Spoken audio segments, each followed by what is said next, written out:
वाहेगुरु जी का खालसा, वाहेगुरु जी की फतेह। आज हम बात करेंगे सिख इतिहास के एक महत्वपूर्ण अध्याय के बारे में।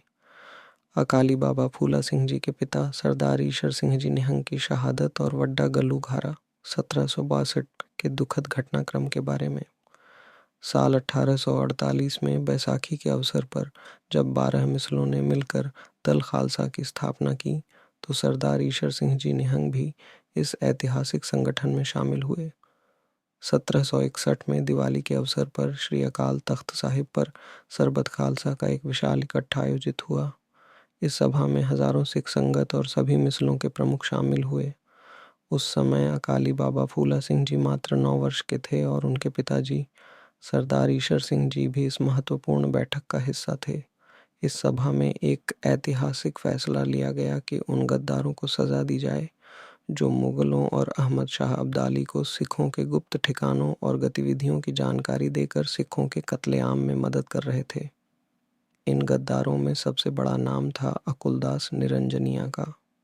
जब अकुलदास को इस फैसले की खबर मिली तो उसने अहमद शाह अब्दाली से मदद मांगी और उसे यह भरोसा दिलाया कि वह सिखों के गुप्त ठिकानों की जानकारी देकर उन्हें ख़त्म करने में मदद करेगा।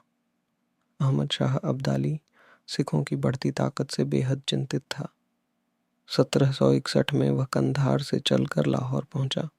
सिखों को अब्दाली के पंजाब आने की सूचना मिल गई थी। उस समय सिखों के जत्थे मालेर कोटला से लगभग 9 किलोमीटर दूर एक गांव में ठहरे हुए थे। सिख नेताओं ने फैसला किया कि पहले बुजुर्गों, महिलाओं और बच्चों को सुरक्षित स्थान पर भेजा जाए और फिर अब्दाली का सामना किया जाए। जब अब्दाली लाहौर पहुंचा तो उसे खबर मिली कि सिख हरियाणा की ओर जा रहे हैं। उसने सिखों का पीछा करने और उन्हें पूरी तरह ख़त्म करने का निश्चय किया। अब्दाली ने मात्र 2 दिनों में 150 मील का सफ़र तय किया और वहां पहुंच गया जहां निहत्थे सिखों ने अपना डेरा लगाया हुआ था। अब्दाली ने वहां भीषण कत्लेआम शुरू कर दिया। इस नरसंहार में उसे सैयद जैन खान, मालेर कोटला के नवाब वली खान और बिखन खान का सहयोग मिला। इस भयानक संघर्ष में सिखों के वीर योद्धा जैसे सरदार जस्सा सिंह अहलूवालिया और सरदार चढ़त सिंह ने डटकर मुकाबला किया। इस युद्ध में अकाली बाबा फूला सिंह जी के पिता सरदार ईशर सिंह जी भी गंभीर रूप से घायल हो गए।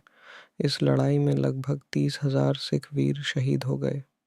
यह हृदय विदारक घटना 5 फरवरी 1662 को घटी, जिसे इतिहास में गुरु का अड्डा कहा जाता है, में वड्डा गल्लूघारा के नाम से जाना जाता है। उस समय किसी को भी यह अंदाज़ा नहीं था कि अफ़गानों ने एक ही दिन में सिखों की जनसंख्या का लगभग आधा हिस्सा ख़त्म कर दिया। जब यह हमला हुआ उस समय अकाली बाबा फूला सिंह जी केवल 2 वर्ष के थे। युद्ध के बाद गंभीर रूप से घायल सरदार ईशर सिंह जी अपने गांव लौटे। हकीमों और वैद्यों ने उनकी जान बचाने की भरपूर कोशिश की, लेकिन आखिरकार उन्होंने वीरगति को प्राप्त किया।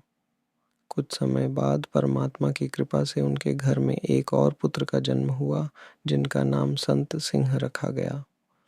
आज हमने अकाली बाबा फूला सिंह जी के पिता सरदार ईशर सिंह जी की शहादत और उनके सिख कौम के प्रति योगदान के बारे में जाना। आशा है आपको यह वीडियो पसंद आई होगी। ऐसे और ऐतिहासिक वीडियो देखने के लिए हमारे चैनल को सब्सक्राइब करें। वीडियो को लाइक, शेयर और कमेंट करना न भूलें। वाहेगुरु जी का खालसा, वाहेगुरु जी की फतेह।